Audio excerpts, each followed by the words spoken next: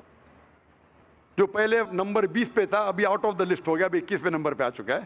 وہ ہے کہ اکثر غیر مسلمان کہتے ہیں کہ آپ مسلمان ہمیں کافر بول کے گالی کیوں دیتے. اس کا جواب ہے کہ کافر کا کیا مطلب ہے. کافر آتا ہے عربی لفظ کفر سے, جس کا معنی چھپانا, جس کا معنی جھٹلانا. اسلام کے پس منظر میں کافر اسے کہتے ہیں جو اسلام کی حقانیت کو جھٹلاتا ہے, اسلام کی حقانیت کو نہیں مانتا ہے. عام زبان میں انگریزی میں کہیں گے نان مسلم, ہندی میں کہیں گے غیر مسلمان. تو عربی میں کافر کا مطلب غیر مسلمان, عام لفظ ہے. اگر کوئی ہندو مجھے کہتا ہے کہ ذاکر غیر ہندو ہے تو مجھے کیوں برا لگنا چاہیے. تو کافر کا مطلب ہے غیر مسلمان, تو میں غیر مسلمان کو غیر مسلمان ہی کہوں گا نا, اور کیا کہہ سکتا ہوں. اگر کوئی غیر مسلمان کو برا لگتا ہے کافر کہنے سے, میں کہوں گا شہادت دو مسلمان بن جاؤ, انشاءاللہ میں ان کو کافر نہیں کہوں گا.